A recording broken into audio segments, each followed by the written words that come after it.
అందరికీ నమస్కారం అండి. ఈరోజు నేను చేయబోతున్న వీడియో ఏంటంటే, తప్పులు లేకుండా పనులు చేయడం ఎంతో దుర్లభం. నా వీడియోలు అందరికీ నచ్చితే గాని లైక్, షేర్ అండ్ సబ్స్క్రైబ్ చేయండి. తప్పులు చే తప్పులు లేకుండా పనులు చేయడం అనేది ఎంతో దుర్లభమని ఇక్కడ చాణక్య నీతి సూత్రాల్లో ఇవ్వబడిందండి. అది నిజమేనండి. ఈ రోజుల్లో అందరూ ఇప్పుడున్న ఒక 10-20 ఏళ్ల కాలం ఈ టైంలో ఏం జరుగుతుందంటే, ప్రతి ఒక్కళ్ళు అంటే మనము కనీసం ఒక 100 మందిలో ఒక కనీసం ఒక 30 మందినైనా చూస్తూ ఉంటాం. 30, 40 మందిని చూస్తూ ఉంటాం. పర్ఫెక్షన్ అంటూ ఉంటారు.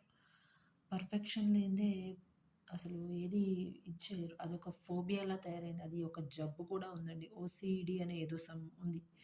అదేంటి ఓవర్‌గా ప్రతిదాన్ని క్లీన్ చేయడము, లేదంటే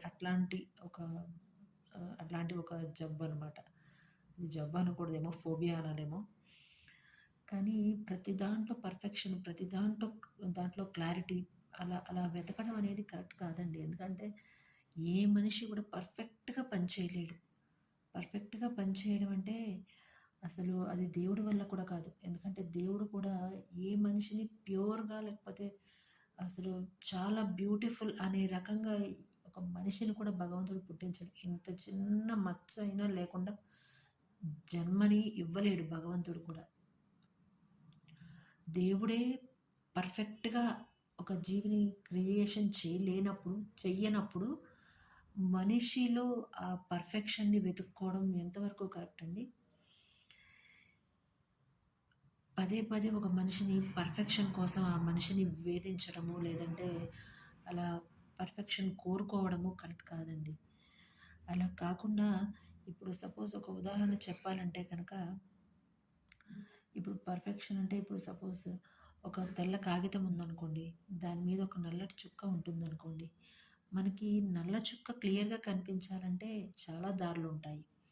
ఆ నల్లటి చుక్కని కొంచెం డార్క్‌గా చేయొచ్చు. లేదంటే ఆహ్, ఆహ్, వైట్ పేపర్‌లో ఉండే కొంత ప్రదేశం అంతా నల్లగా చేయొచ్చు.